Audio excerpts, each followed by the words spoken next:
The reading is from the Holy Gospel according to Luke, chapter 4, verses 38 to 44. Leaving the synagogue, Jesus went to Simon's house. Now Simon's mother-in-law was suffering from a high fever, and they asked him to do something for her. Leaning over her, he rebuked the fever, and it left her. And she immediately got up and began to wait on them. At sunset, all those who had friends suffering from diseases of one kind or another brought them to him. And laying his hands on each, he cured them. Devils too came out of many people, howling, "You are the Son of God." But he rebuked them and would not allow them to speak, because they knew that he was the Christ. When daylight came, he left the house and made his way to a lonely place.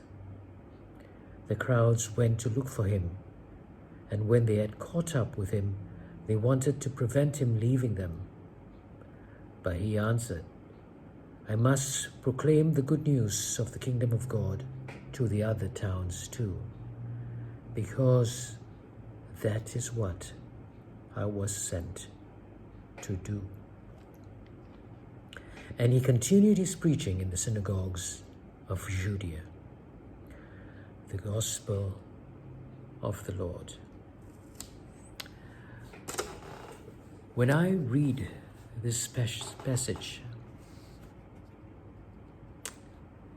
I am struck by the clarity at which Jesus has in knowing his purpose. Jesus was very clear about the mission he was called to do. He tells the people, "For I was sent to do this." How many of us are clear about our vision? I, for one, certainly am not. I'm not clear about my purpose. How does one know your mission? How does one know what your purpose is in life? We're all meant to have a purpose. So, what is our purpose in life? There is a very famous model. It is called the Ikigai model, also known as a Venn diagram. Of course, there's some dispute as to whether the Venn diagram is the Ikigai. But just for conversation's sake, we will assume that Ikigai and the Venn diagram is the same. Now, the Ikigai model says that your purpose is the intersection of 4 quadrants. The first quadrant is what you love to do. The second quadrant is what people will pay you for doing. The third quadrant is what benefit you can bring to the world. And the fourth quadrant is what you're good at.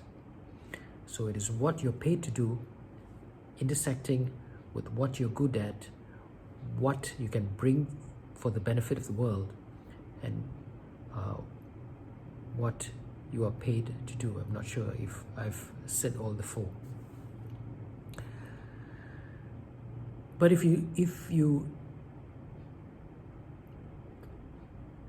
overlay the Ikigai model or the Venn diagram with what Jesus actually was doing, you will realize that there are some inconsistencies. The first one being,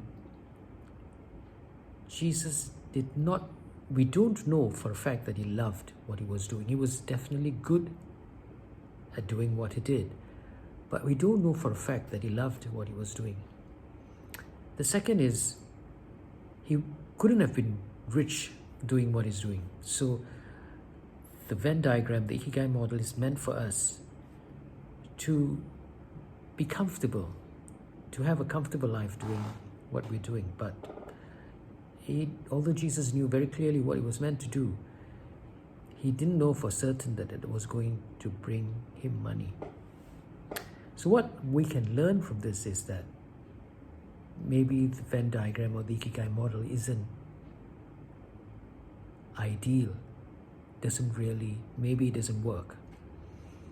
What I know is that the intersection has to be between what you're good at doing and what brings benefit to the world. So there are just two intersections. Then if you look at it, the purpose doesn't have to be something grandiose, something that brings light to you, projects you.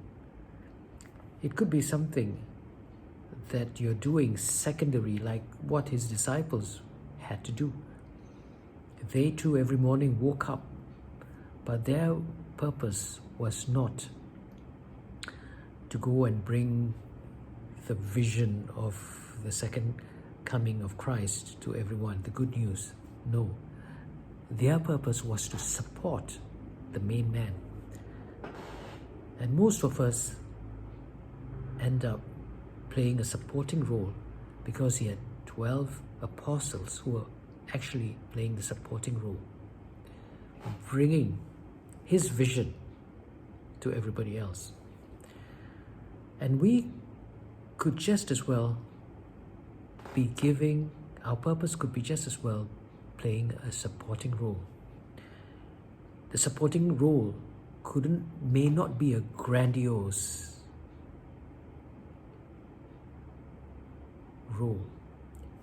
It could be something as supporting your wife, if you're a husband, in her role.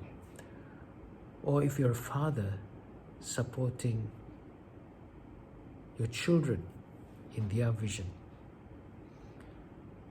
So that could be what we are meant to wake up and do, our purpose in life. So our jobs may not be the purpose in life. It's just a thought. Maybe your purpose is just to play a supporting role like his disciples. So what is that supporting role? There are so many supporting roles that we could play. So I think what I would do is go and pray and ask God to give me the strength to play that good role, even if it's just a supporting role, because that's what my purpose is. That's my thought. Thank you for listening. Good night.